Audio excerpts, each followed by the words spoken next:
얘기만 나오면 나도 모르게 고개가 숙여지는 분, 성경 속 인물 얘기만 나오면 꿀먹은 벙어리가 되는 분 모두 환영합니다. 흥미진진한 성경의 세계로 인도할 CTS 브란노 성경교실 인바이블 진행을 맡은 최윤영입니다.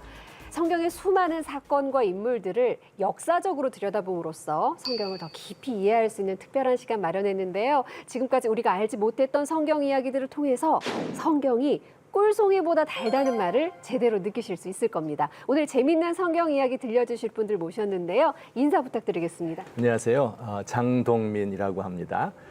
성경 말씀이 글자로 쓰여져 있어서 상당히 지루하기도 하고 또 학문적인 연구의 대상이 되기도 하고 그러는데 그런 의도로 주어진 게 아니죠. 우리에게 살아있는 생명의 말씀이에요. 그래서 우리가 이 성경을 통해서 현실을 보고 우리가 그 시대 속으로 들어가고 이런 인바이블이 될 수 있으면 좋겠습니다. 네. 성경이 우리 기독교인들의 책일 뿐만 아니라 전 세계 사람들이 필수적으로 존중해야 될 책이라는 거. 네, 그런 관점에서 저는 독서 3독을 이야기해요. 첫 번째는 책을 읽고, 두 번째는 저자를 읽고, 세 번째는 자기 자신이 읽는 것인데 우린 두 번째, 과연 이 책을 쓴 사람들은 어떻게 표현했을까? 거기에 좀 주목하고 싶습니다. 안녕하세요, 이송미입니다.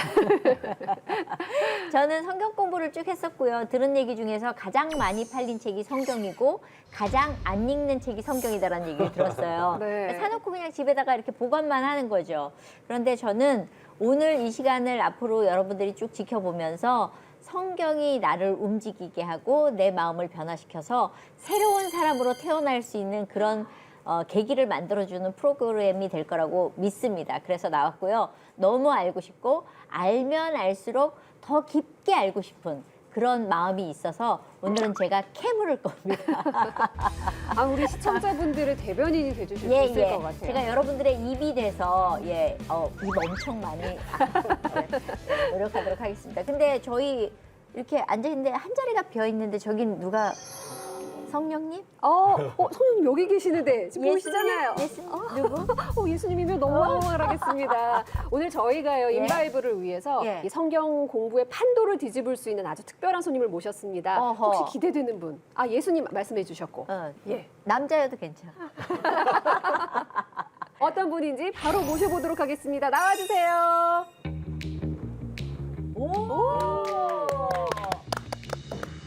샬롬 레쿨람.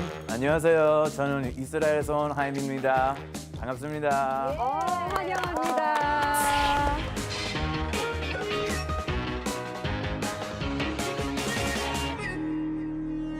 그러면 고향이 어디세요? 이스라엘에서 북쪽에서 그 큰 도시 있는데 하이파는 하이파 옆에 기리앗 아타 제 고향이에요.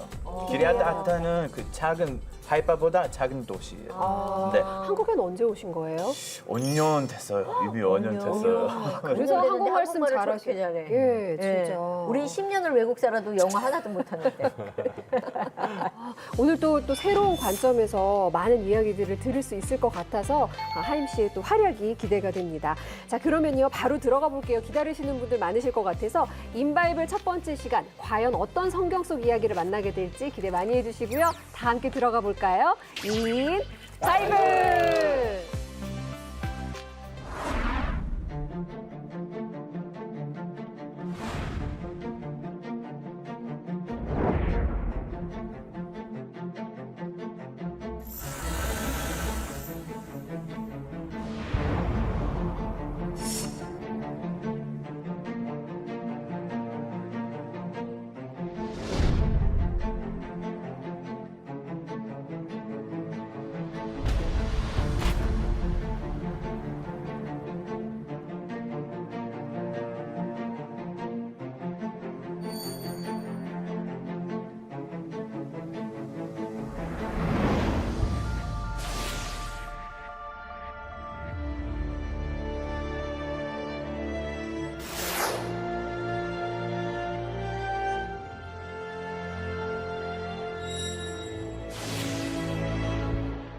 네, 인바이블 첫 번째 시간 만나볼 성경 속 인물은 사울 왕입니다.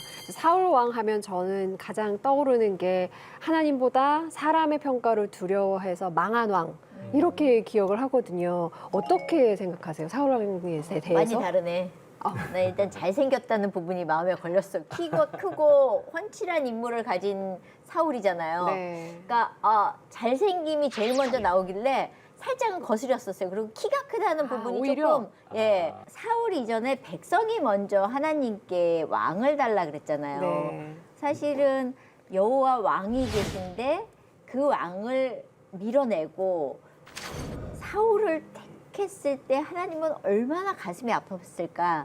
저는 그 생각을 첫 번째로 했었거든요. 네. 그런데다가 사울이 되고 나서 정말 이 왕이 돼도 늘 긴장하고 불편하고 힘들고 제 모습을 굉장히 많이 보는 사울에 비추면서 인바이블이니까 네. 성경 이야기 좀 해보면 예, 좋을 것 네. 같아요.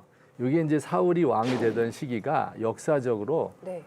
뭐랄까 문명사적 전환 시기였었어요. 청동기 문화에서 철기 문명으로 바뀌는 시기였습니다. 이거 중요해요. 그러니까는 처음에 철기 문명을 발달시킨 사람들은요, 크레타 문명이라고 해요. 그 지도에 보면 네. 지중해 가운데 섬이 하나 있죠. 크레타라고 있죠. 예, 지금도 있습니다. 크레타 섬. 예. 거기서 철기 문명이 12세기경에 시작을 합니다. 그리고 이 사람들이 배를 만들어서 지중해 전역을 다니며 식민지를 건설해요. 그래서 그 식민지 중에 하나가 블레셋입니다. 블레셋은 필리스틴이라고 영어 성경에 나와 있고 지금은 팔레스타인이라고 그러죠. 지금도 왜 이스라엘이 다스리는 그 영토와 예. 또 팔레스타인 다스리는 영토 이렇게 나뉘어져 있잖아요. 지금까지도 3,000년 동안 싸우고 있는 중이에요. 그래서 이들이 배를 타고 건너와서 철기 문명을 건설해서 5개의 도시를 세웠는데 그중에 대표적인 도시가 가사라고 하는 도시입니다. 지금 가자 지구라는 곳이 있어요. 네. 그 이름을 그대로 사용하고 있는 겁니다. 이들이 철기 문명을 가지고 오니까 아직까지도 청동기 시대였던 이 이스라엘 사람들, 이 사람들이 이제 블레셋을 당할 수밖에 없는 거죠. 철기 문명을 가진 사람들이 그전에는 부족 국가, 뭐랄까 부족의 형태였었는데 이제는 그 강한 무기를 가진 하나의 도시 국가가 건설되기 시작한 시기였습니다. 그래서 각 도시들마다 왕이 있었던 거죠. 그래서 이스라엘도 왕이 있어야 되겠다. 왜냐하면 싸워야 되니까. 사실 아까 말씀하신 대로 이스라엘이 부족 사회에서 왕정으로 왕국으로 넘어가는 그 과도기 때에 많은 전문가들은 블레셋 덕분에 그랬다. 즉 블레셋의 위협이 없었더라면은 그 이전에 사사 시대처럼 예언자와 사사들 부족 국가였을 것이다. 강력한 블레셋의 군사력인 확장 덕분에 이스라엘의 왕을 요구하지 않았는가. 한 가지 더 붙인다면요, 성경에서는 왕에 대해서 상당히 부정적입니다. 첫 번째, 왕을 세우면은 징병을 한다. 너희 아들들을 다 군대로 징집할 것이다. 두 번째, 재산을 가져갈 것이다. 이걸 우리가 징발이라고 그러죠. 세금, 심지어 부녀자들도 왕궁에서 뭐 요리하고 세탁하고 부정적이었다가 바로 긍정적으로 하나님께서 사무엘에게, 그러니까 백성들이 원하니까 왕을 세워줘라고 갑자기 바뀐 것이 말씀하신 대로 블레셋의 긴박한 군사적 위협 때문이었다. 그렇게 생각합니다. 저는 사울 왕의 그 역사성에 관심이 있습니다. 역사적인 사울에 대한 근거는 성경 외에는 희박하지만 블레셋이 사울과 직접 싸웠으니까 블레셋에 대한 근거는 이집트 룩소르 지역에 그 람세스 3세의 장례 신전이 있는데 이 그림에서는 배를 타고 이집트 군대와 바다 민족들인데 그중에 블레셋이 한 집단으로 등장을 합니다. 바다가 아니고요. 여기는 나일강입니다.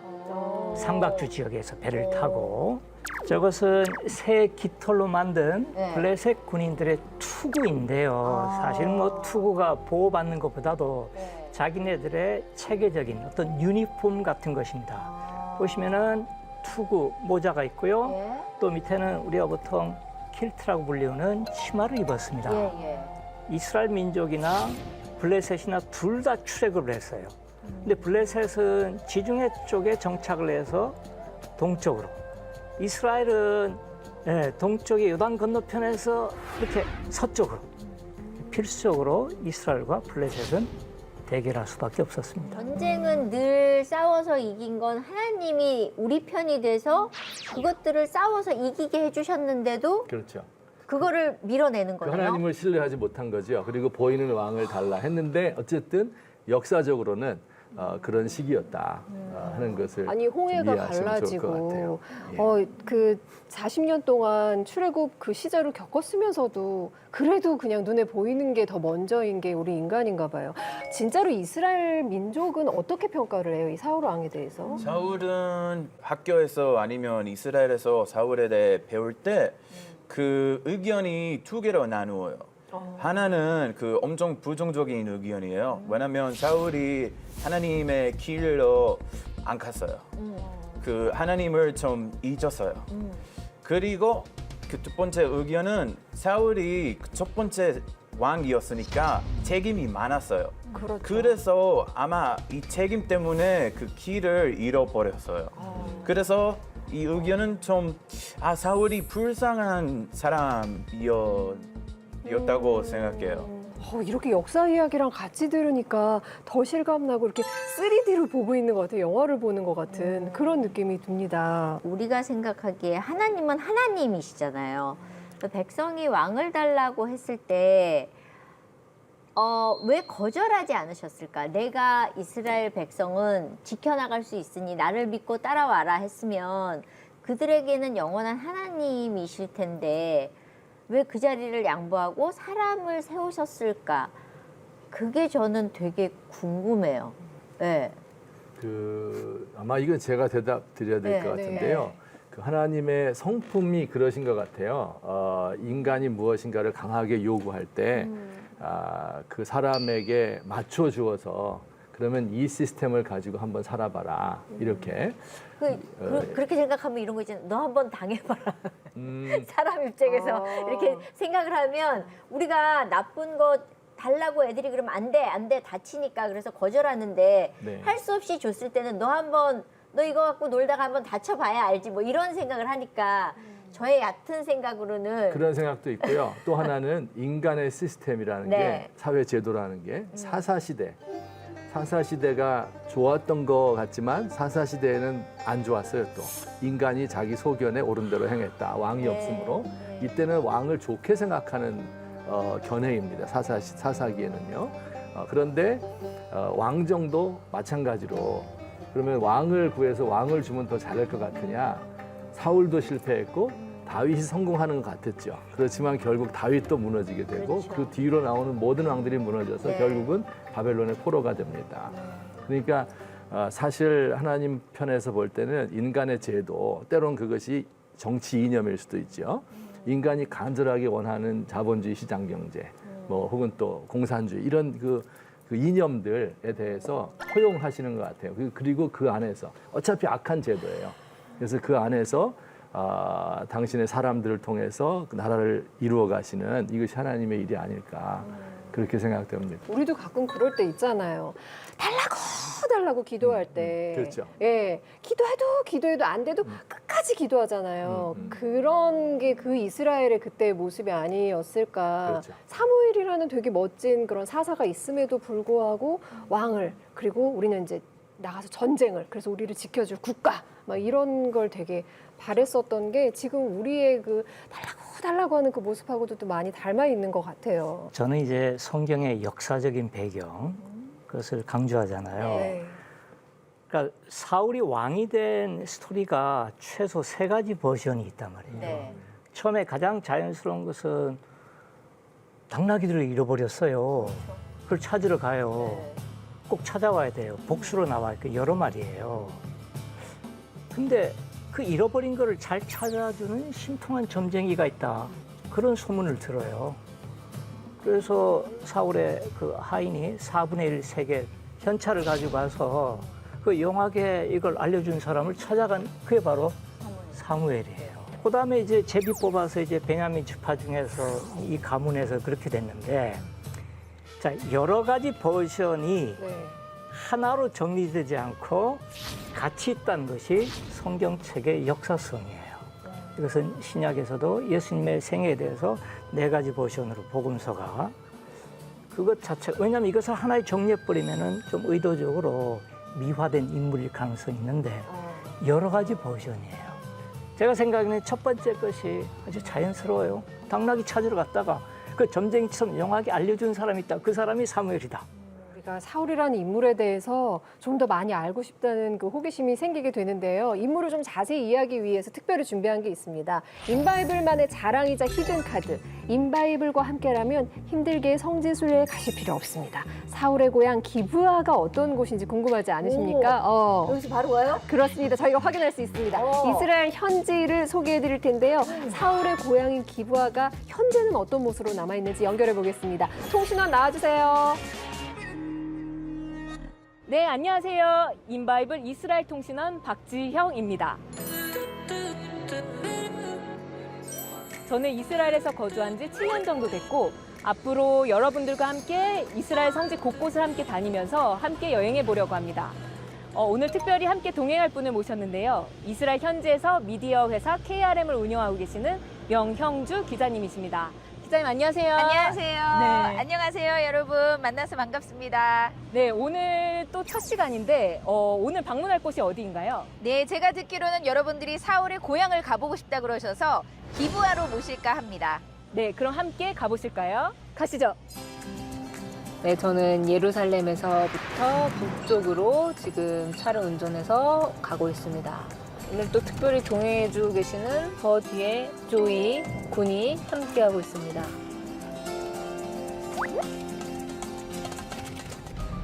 여기 아람 마을로 들어섰고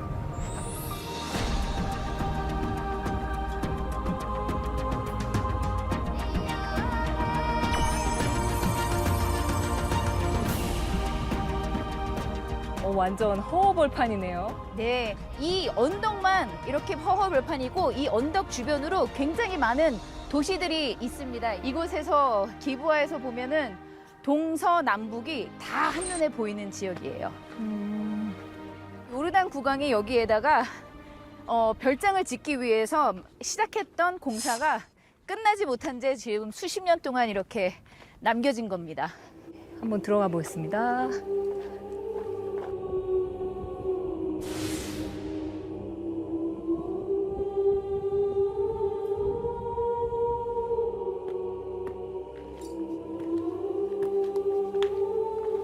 괜찮은가요? 올라가도 될까요? 네, 올라와도 될 것 같습니다.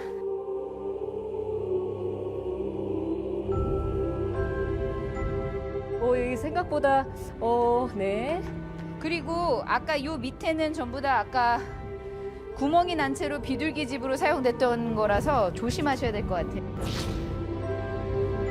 이 별장 건물 2층에 와 있는데요. 여기 2층에서는 확실하게 한눈으로 전경이 전부 다 보이거든요.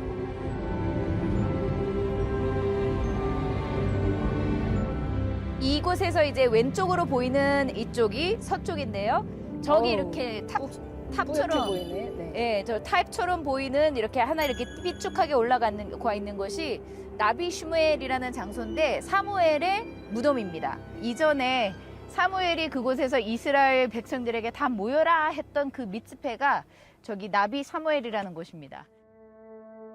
그러면 남쪽을 한번 가볼까요? 남쪽? 지금 이 남쪽으로 보이는 게 지금 저기 보이는 도로가 아까도 얘기했듯이 60번 도로입니다. 족장의 길이라고 하죠. 족장의 길, 옛날에 족장들이 다녔던 그 길. 그렇죠. 지금 저희가 서 있는 이 언덕이 남쪽에서부터 북쪽으로 가는 그 길 산상에 있는 거네요. 그렇죠.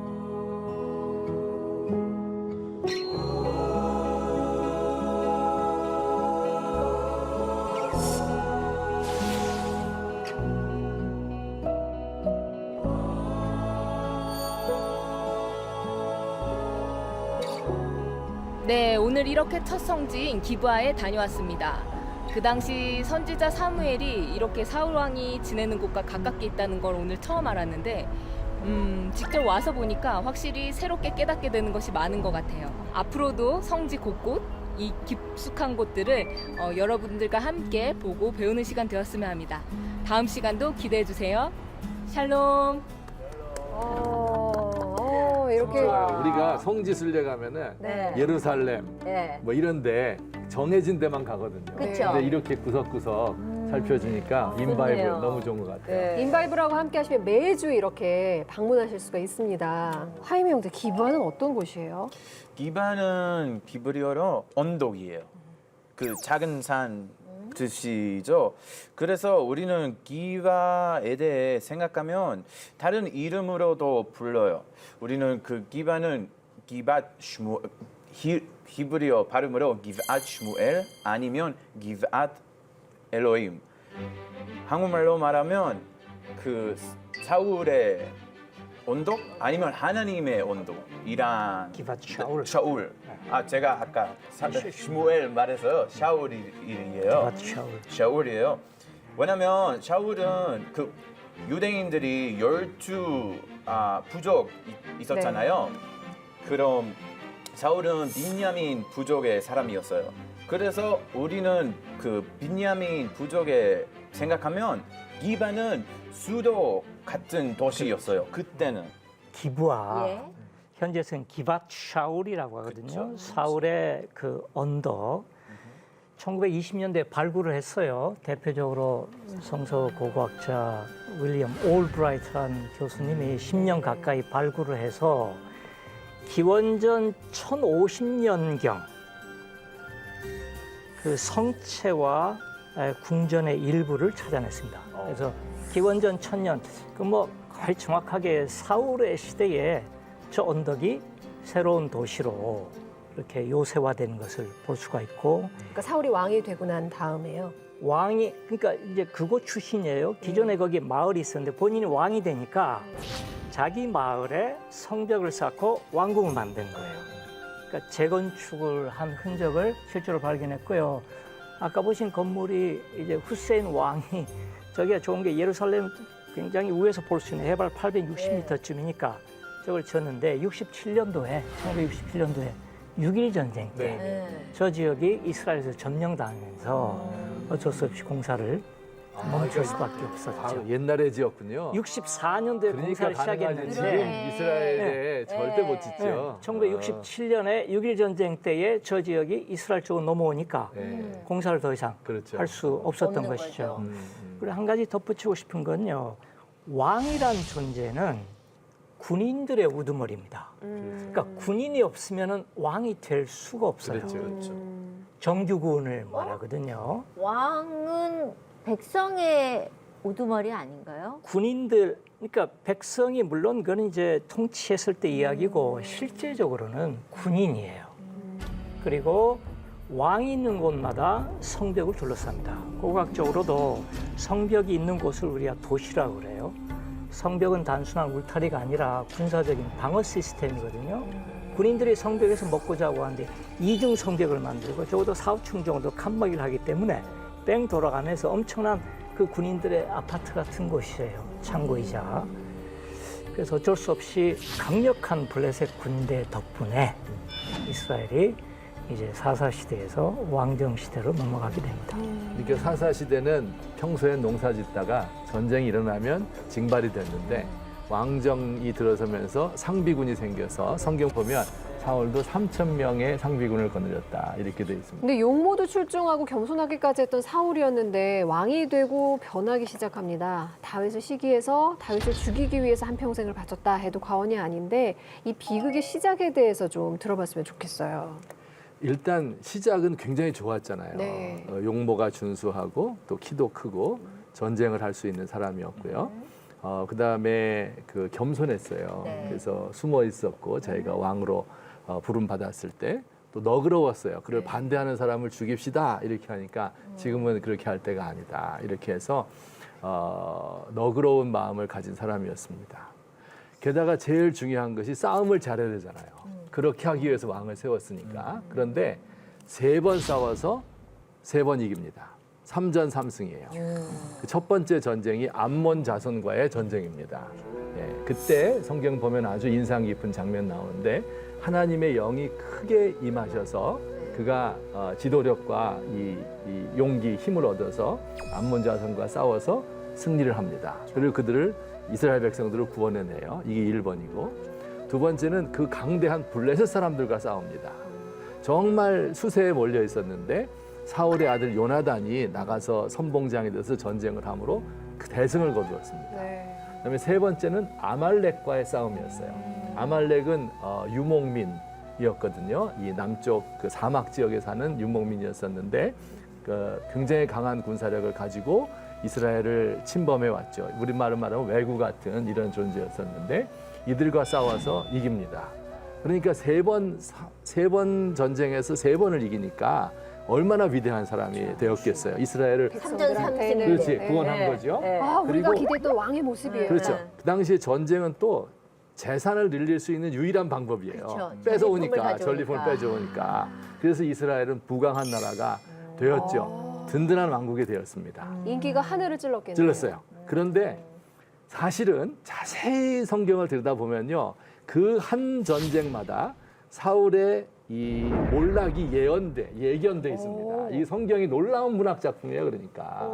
어디에? 예컨대 블레셋과의 전쟁 때 문제가 생겼어요. 네. 먼저 하나님께 제사를 드리고 전쟁해야 되겠다 예. 했는데 제사는 사무엘이 드릴 수 있잖아요. 그쵸. 제사장과 정교 분리 예. 나누어져 있었는데 예. 사무엘이 오기 전에 자기가 제사를 드립니다. 그래서 저주를 받죠. 이렇게 사무엘은 만든다. 근데 그때 왜 늦게 왔을까요? 제대로 온 거예요. 화장실을 잠깐 다녀오지 않았을까? 이 7일 약속을 하고 7일 만에 왔는데 네. 좀 이제 조급했던 거지. 또 블레셋과 전쟁할 때 아들 요나단이 선봉장이었다 그랬잖아요. 그런데 쓸데없는 맹세를 해요. 오늘 음식을 먹는 자는 다 죽는다. 이런 식으로 맞아요. 아무 의미도 없는 네, 맹세를 네, 해서 네. 백성을 괴롭히죠. 아들만 먹었잖아요. 그렇죠. 그래서. 아들 죽을 네, 뻔했죠. 네. 그다음에 이제 결정적인 게 세 번째 아말렉과의 전쟁 때 그때 하나님이 다 멸망시키라 그랬어요. 네. 왜냐하면 이스라엘 백성이 과거에 400년 전에 이집트에서 나올 때 대적한 아말렉을 물리쳐야 된다 해서 그렇죠. 이들을 다 죽이라 그랬거든요. 네. 사람도 죽이고 짐승까지. 그런데 짐승 중에 좋은 것들을 남겼죠. 예. 그래서 책망을 받는 이런 일이 있었습니다. 그러니까 이런 것들이 굉장한 성공인데 그 성공의 배후에 감추어져 있는 어떤 복선 같은 거죠. 하나씩 꼭 실수를 했네요. 네, 근데 그 차곡차곡. 실수라기보다는 네. 하여튼 그의 인간 그게 본성이죠. 그게 사람인 드러난 거예요. 거죠. 사람이죠. 네. 그러니까 사람이지. 예, 그것이 이제 사울의 몰락의 전조들입니다. 왜 하나님께서 왜 다 죽이라고 하셨을까요? 그래야 정리가 되지 않나요?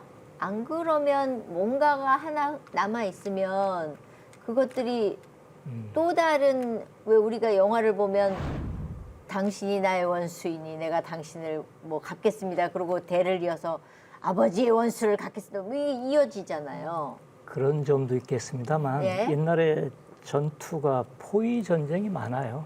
오랫동안 몇 달씩. 그래서 그 안에 이제 전염병이 돌게 되거든요. 수인성 전염병은 전염력이 강합니다. 그래서 다 죽이고 불을 태워야지만 우리한테 옮기지 않는데 우와. 그 중에서 감 나가는 걸 몇 개를 빼돌린다는 빼돌리면. 것은 여기 이제 가축들 예, 빼돌리잖아요. 거기 이제 가축들에 의해서 전염병이 옮겨질 수 있죠. 그러니 여호수아가 이제 가나안 정복할 때부터 네. 그것을 우리 헤렘이라고 해요. 완전히 없애라, 완전히 죽여라. 그래서 왜 하나님은 그렇게 하실까 했을 때 지금 대답하신 대로 당연히 적대 세력이니까 네. 그렇지만 실제로 고대 전투 상황에서 오랫동안 포위했을 경우의 이야기예요. 그냥 붙었을 때는 예, 바로 다음날 포로 시장에서 남자들 포로를 팔고 그쵸. 하는데 포위를 했을 때는 그 안에 위험한 전염병이 돌기 때문에 다 태워버리고 다 죽일 수밖에 없었다는 것이죠. 그렇게 다 죽이는 헤렘은 많지는 않았습니다. 그러니까 처음에 여리고를 정복했을 때 다 죽이라고 그랬죠. 그런데 안 죽여서 왜 아간이 숨겨놨다가 그렇죠. 저주받잖아요. 예. 그다음에 여기 아말렉 이런 식으로 특정한 사람들에게 그 다 죽이라 그랬고 그 외에 이제 다른 민족들은 종으로 삼기도 하고 혹은 또 그 가축들을 끌어다가 자기 것으로 삼기도 하고 그랬습니다. 어쨌든 이 아말렉은 다 죽이라고 명령했습니다. 그래서 다윗이 그 양, 그 소 가져갔어요. 그래서 그런 잘못 때문에 하나님이 그리고 사무엘도 그냥 뭐 결정했어요. 이분이 사울이 이제 왕이 되면 안 돼요. 불순종 때문에. 그쵸. 예. 그 유명한 말이 나오잖아요. 순종이 제사보다 낫고 듣는 것이 말씀 듣는 것이 수양의 기름보다 낫다. 말씀이 이제 거기 나오는 거죠. 사울이 왕이 되고 전쟁에서 대승을 거두면서 백성들의 지지율이 확 올라가고 뭐 인기가 사울의 이름이 높아지면서 그게 인기가 오히려 제 발목을 잡는 멸망의 길로 치닫게 됩니다. 하나님은 끝까지 기회를 주시는 분이잖아요. 근데 사울은 어떻게 하나님은 당신을 버리셨습니다라는 말을 사울이 할 정도로 그렇게 버림을 받게 된 걸까요? 여기 이제 성경에 보면은 네. 성경의 내용은 이제 때로는 우리가 당연히 성경은 글자 그대로 다 받아들여요. 네.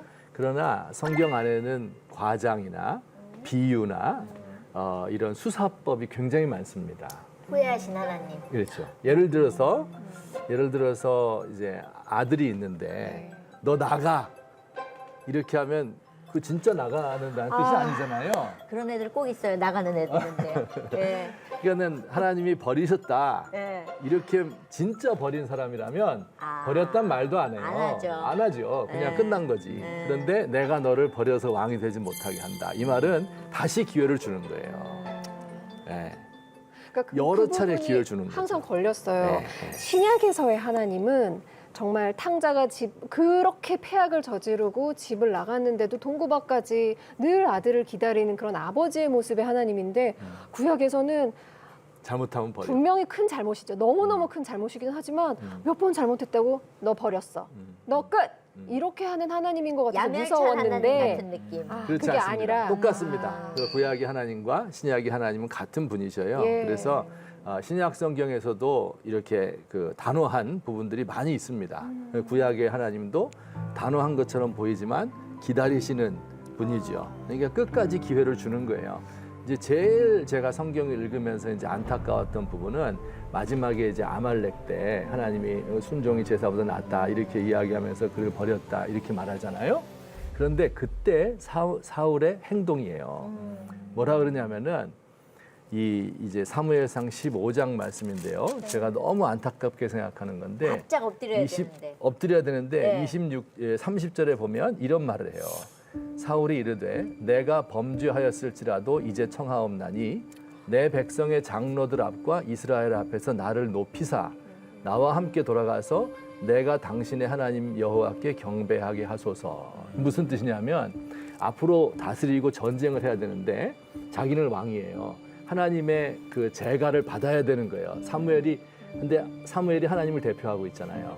하나님 자기와 사울과 사무엘이 같이 있다는 것은 사울을 하나님이 도와준다는 외적인 표현인 거죠. 그러니까 실제로 버림받은 거예요. 하나님의 마음을 떠났어. 그래도 당신이 나와 함께 있으면 백성들 보기에는 내가 하나님 버림받은 것 같지 않은 지도자로서 계속해서 보여줄 수 있으니까 이렇게 해달라. 영혼의 사망 선고가 내려진 시점에서도 이게 얼마나 그렇죠. 그러니까는 이게 다윗과의 차이점인데 다윗은 큰 죄를 지었죠. 뭐 이보다 더 큰 죄 지은 거잖아요. 자기 부하를 죽였으니. 그런데도 다윗은 그 죄를 지적할 때 제가 잘못했습니다. 이렇게 얘기하죠. 이게 위대한 거예요. 그런데 생각해 보면 사울이 그냥 보통 사람이에요. 그렇죠. 맞아요. 다윗이 우리 다 특이한 그러잖아요. 우리 다 그래요. 하나님 그건 내가 잘못한 거 안 돼. 그리고 이거 해주실 건 좀 해주셔야지. 그렇지. 그거 갖고 네. 자꾸 길게 얘기하시면 제가 너무 미안하긴 한데 그래도 뭐 그러니까 이런 만약에 거 하잖아요. 그때 예. 진짜 왕이고 뭐고 다 필요 없어요. 내 왕관이 무슨 의미가 있어요. 하나님 버림받았는데 이러면서 엎드려야 되는데. 그랬으면은 살려주죠. 그게 하나님이 사랑이니까. 그러기 위해서 사무엘을 보낸 거예요. 그런데 이제 그 마음을 모르고 자기를 높여달라. 정말 안타까운 겁니다. 이게 회개할 기회를 주는데 이걸 놓치는 거.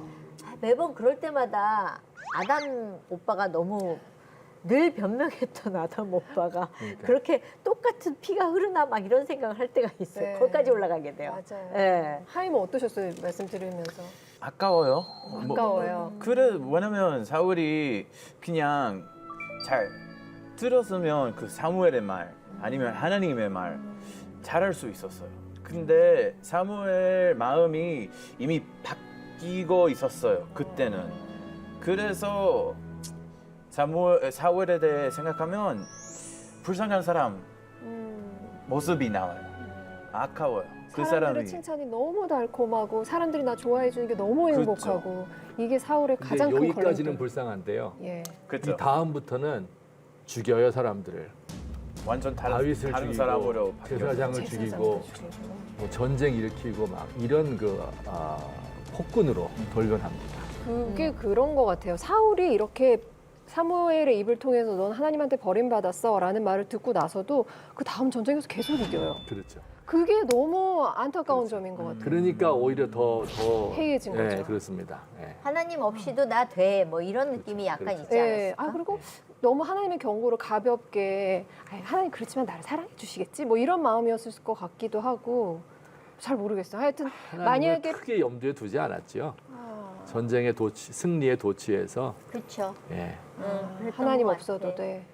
그 아말렉을 전쟁에서 이기고 나서 기념비를 세웠다 이러잖아요. 네. 승전 기념비. 자기 이름을 딱 남기고 싶은 거예요. 그러니까 고난이 고통이 패배가 오히려 진짜 축복이 될 수 있는 광야가 하나님과 만나는 아주 따뜻한 자리가 될 수 있다는 생각도 들고요. 사울 왕 하면 교만해서 실패한 왕, 불순종해서 하나님 버림을 받은 왕 이렇게 생각했는데 자꾸 볼수록 제가 보여요. 그러니까 막 너무 다윗이 되고 싶은데 자꾸 나는 사울이야. 외적으로 막 잘 나갈 때 칭찬받고 인기 많아지고 막 여기저기서 섭외 들어오고 그럴 때 오히려 저는 더 영적으로 더 위험한 상황이 아니었나 이런 생각들도 들거든요. 그런 경험 없으세요, 혹시? 유명해지고 나서 이제 하나님을 만나고 나서는 참 겁이 많아졌다 그럴까? 하나님이 보시는데 내가 이거를 해야 돼? 하지 말아야 돼? 이런 고민 쪽에서 저는 하나님이 좋아하는 거 하기로 결정하고 나니 되게 마음이 편안해지고 달라졌어요. 그래서 저는 사실은 사울을 보면서 하나님한테 감사하는 사울의 그런 모습이 제 반면교사가 됐었던, 그러니까는 잘 나가잖아요. 사울도 하나님이 그렇게 했는데도 우리도 그런 사람들 많거든요. 그냥 잘 되니까 믿었던 누군가가 하나님을 떠나는데 계속 잘 되면 저희 후배들이 그런 질문을 해요. 왜 저 사람은 하나님을 떠났는데도 잘 되는가? 그 질문을 저희가 쭉 하거든요. 많이 하죠. 많이 하죠. 네. 그리고 고민하고 그러면서 후배들이 그 잘 나가기 위해서 애쓰고 힘쓰면서 하나님을 잠깐 떠나보내는 친구들이 있더라고요. 네. 그렇게 될 때의 음. 그 사람의 내면 세계가 어떤가. 그게 이제 다음 시간에 이렇게 예고편까지. 다음 시간 너무 기다리죠, 여러분. 하루 참으셔야 됩니다. 그러면 외적으로 몰락해가면서 그 내면 세계는 어떻게 이 고통을 당하고 있는가 하는 게 사울에게 스토리에서 너무 재밌게 나타나요. 네, 그런 찬양 있잖아요. 내가 축복이라 부르는 걸 하나님은 시험이라 부르신다. 그리고 내가 고난이라 부르는 걸 하나님은 축복이라 부르신다. 이 말이 딱 그 사울한테 적용되는 그런 찬양인 것 같습니다. 사울 왕은 하나님의 강력한 경고 메시지에도 돌이키지 않고 자신을 높임으로써 멸망의 길로 갔지만 우리가 주목하고 기억하고 싶은 건 그럼에도 끝까지 하나님은 사울 왕에게 기회를 주셨다 이런 사실이에요. 제 생각에는 사울이 왕의 책임을 어떻게 처리할 수 있는지 잘 몰랐어요. 왜냐면 백성들이 유대인 사람들은 그런 A 부탁이 있었어요. 근데 하나님은 그런 B 말씀이 있었어요. 그런 두 개는 어떻게 처리할 수 있냐? 사울이 그런 해결이 못 찾은 것 같아요. 그러네. 하나님이 원하는 기준이 있는데 네. 사람들이 생각하는 기준과 그렇죠. 달랐다. 예. 아, 정말 안타깝습니다. 우리는 사울같이 살지 않고 마음이 확정된, 하나님께로 확정된 그런 삶을 살아야겠다. 다시 한번 결심하면서 시티스 두란노 성경교실 인바이블 첫 번째 시간 여기까지입니다. 흥미진진한 사울 왕의 두 번째 이야기가 다음 시간에도 계속되니까요. 더 재밌을 겁니다. 많이 기대해 주시고요. 더 재밌고 깊은 성경 이야기로 다시 인사드리도록 하겠습니다. 오늘 함께해 주셔서 고맙습니다. 감사합니다. 감사합니다. 인바이블 그 두 번째 시간입니다. 왕정시대를 열면서 아주 화려하게 등장했지만 자신의 이름을 높이려다가 하나님으로부터 이제 버림받는다. 하나님의 강력한 경고를 무시한 사울 왕. 승리할 때마다 그는 잘못을 범하고 실수를 범하고 걷잡을 수 없는 죄가 괴물로 만든 게 아닌가. 이 사울의 이야기는 좀 아쉬워요. 인바이블의 히든카드, 이스라엘 현지 통신원을 통해서 사울이 최후를 맞이한 길보아 산을 생생하게 보여드리겠습니다. 이곳에서 실제로 성경의 사건들이 일어났다는 것을 왕정시대를 열면서 아주 화려하게 등장했지만 결국 비극으로 악령이 그에게 들어서 양극성 정신 분열 증세이다. 이스라엘 사람들은 사울을 절대 잊지 않았어요. 우리 모두가 다 사울을 보면서 나를 비춰볼 거거든요. 영화의 한 장면처럼 사울 왕의 마지막이 그려지실 겁니다. 다 함께 성경 속으로 들어가 볼까요? 인바이블! 이 프로그램은 여러분의 미디어 선교 후원으로 제작되었습니다. 선교는 사명, 후원은 동역. 당신도 복음을 전할 수 있습니다. 선교 후원 02-6333-1003번